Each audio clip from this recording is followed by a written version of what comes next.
Eccoci a York. Siamo al nostro sesto giorno di viaggio verso la Scozia. Ma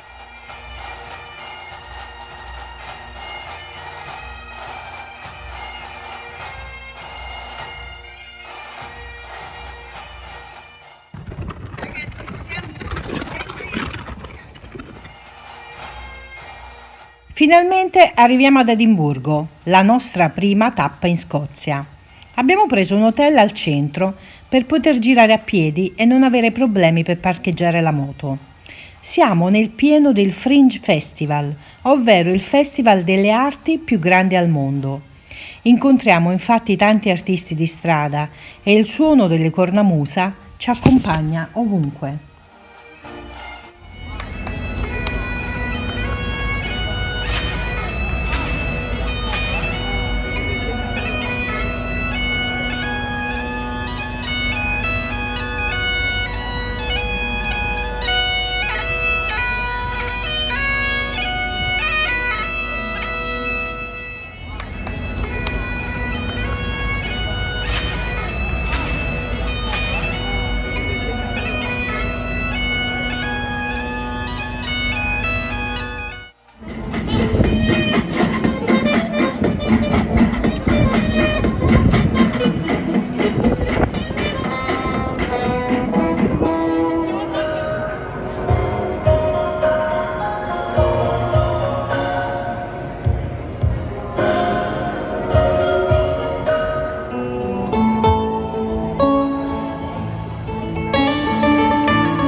Gli artisti si esibiscono lungo il Royal Mile, che è la strada principale di Edimburgo, e come dice il nome è una strada lunga 1 miglio che collega il castello alla residenza estiva della regina. Lungo questa strada ci sono anche dei vicoli perpendicolari che portano ad altrettante stradine nascoste in cui sembra di entrare in un'altra città. Infatti non si sente nemmeno il frastuono della strada principale.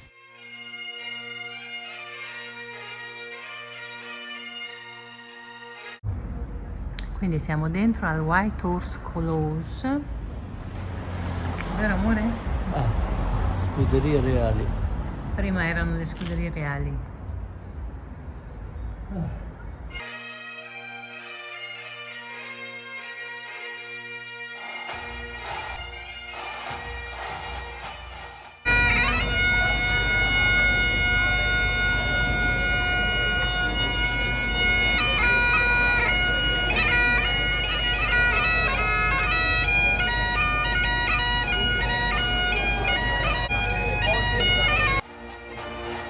La nostra giornata ad Edimburgo finisce con il tour del Real Mary King's Close, che è un tour di strade e case sotterranee della città dove un tempo viveva la popolazione.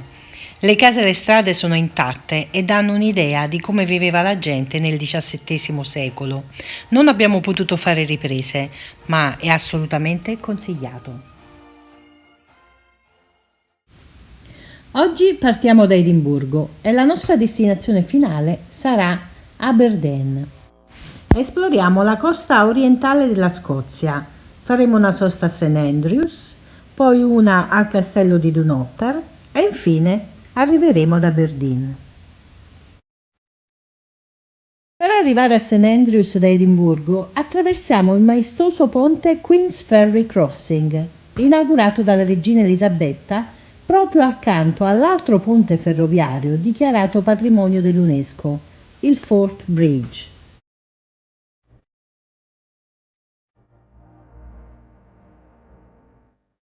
Dopo circa 1 ora e 30 facciamo una sosta a St. Andrews, la città più grande della regione del Fife. La città è molto carina e ci ha lasciato piacevolmente sorpresi. Qui da vedere ci sono le rovine del castello. Si tratta di un castello del XIII secolo che affaccia sul mare. È stata la residenza dei vescovi della città. È un luogo silenzioso e affascinante, nonostante del castello sia rimasto ben poco. Tuttavia, la vista delle rovine, il rumore del mare e il verso degli uccelli che gli fanno da cornice ti lasciano senza fiato.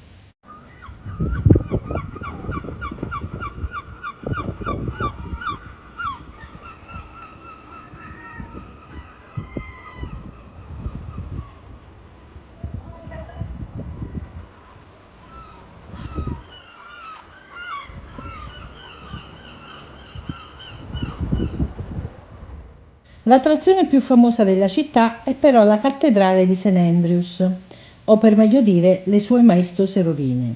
Si tratta della chiesa più grande mai costruita in Scozia. È di epoca medievale, ma ha subito più di una devastazione. Pur trattandosi di rovine, lo scenario è davvero suggestivo. Le rovine, insieme alle tombe secolari, regalano un aspetto misterioso e spettrale. A guardarle ti spiega il perché di tante storie di spettri e fantasmi, come quello della Dama Bianca, che sembra apparire proprio in questo sito. Andremo via da qui però senza poterlo incontrare.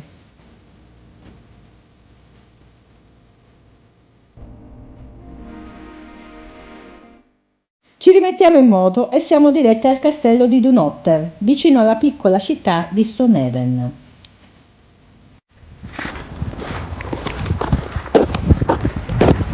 Siamo al Dunotter Castle, rovine di un vecchio castello sul mare, vicino Stonehaven, Scozia.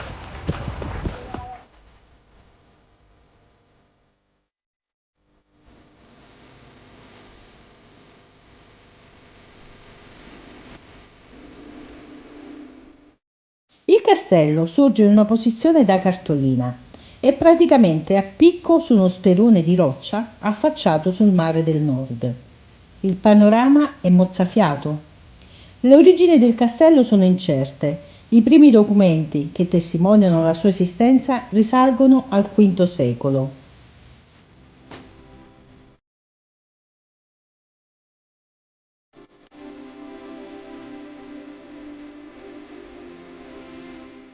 In alcune guide è dato come uno dei castelli più belli della Scozia e a vederlo se ne capisce il motivo.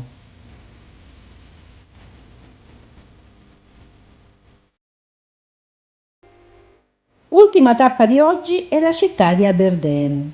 È detta la città di granito per la pietra con cui sono stati fatti i suoi edifici. Questo effettivamente dà un effetto monocromatico al primo colpo d'occhio, ma a parte questo la città ci ha un po' deluso. Abbiamo quindi optato per visitare il piccolo villaggio di pescatori detto Foot Dee presso il porto del fiume Dee ad est della città. Qui i pescatori hanno ornato le loro piccole case di legno con fiori e conchiglie, facendone un'attrazione turistica.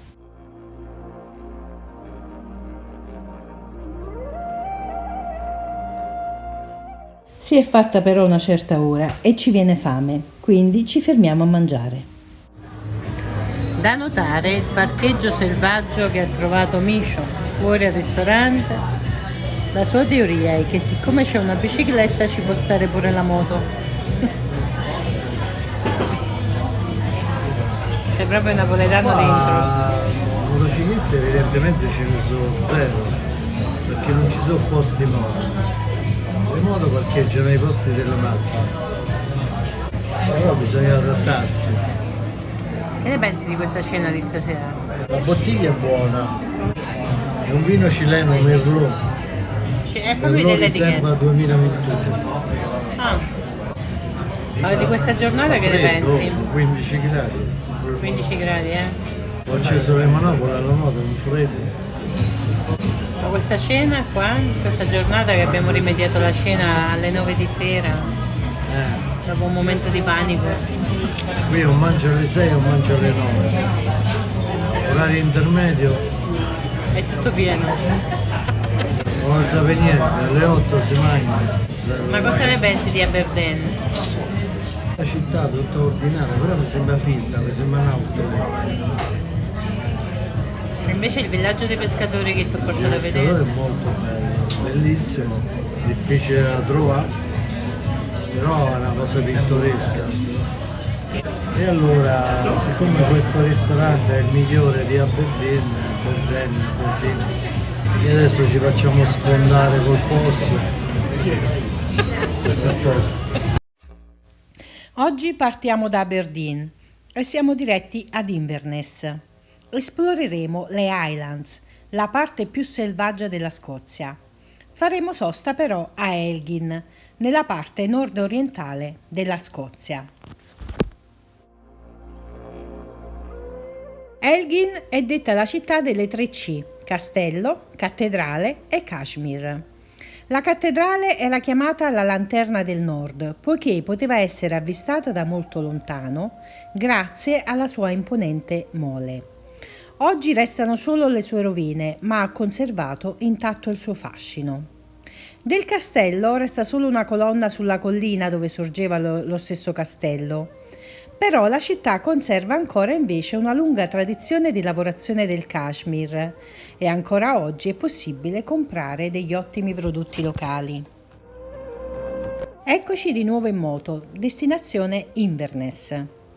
Inverness è una città sul famoso lago Ness che ci ha lasciato piacevolmente sorpresi. È davvero molto bella. Qui però lasceremo i bagagli e andremo alla scoperta del Loch Ness, il lago reso famoso dalla leggenda del famigerato mostro Nessie. I punti di osservazione del lago sono solo 2: il castello di Urquhart, al quale non potremo accedere perché privi di prenotazione, infatti siamo vicini a Ferragosto e in Scozia è tutto pieno: gli hotel, i ristoranti e persino, ahimè, le attrazioni turistiche. Ma non ci perdiamo d'animo e scendiamo giù fino a Fort Augustus per avere una visuale del lago.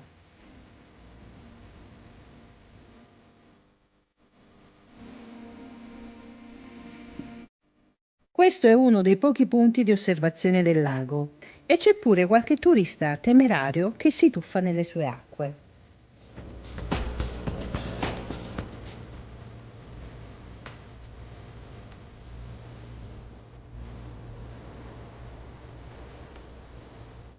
Sono solo le 5 del pomeriggio e avendo a disposizione ancora qualche ora di luce, decidiamo di spingerci giù fino a Fort William, posteggiando un altro bel lago, il Loch Lochy.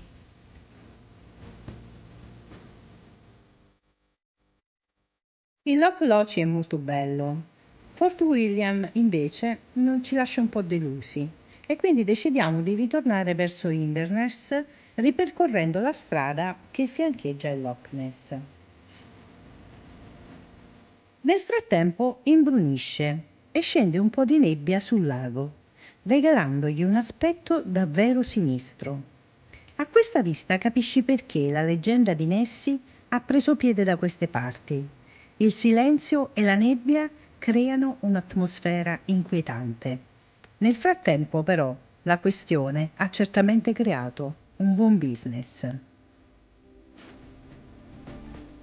Ritorniamo ad Inverness, dove ci accontentiamo di un fast food per la cena, perché è tutto fully booked, ma la vista delle città con le luci notturne è davvero incantevole.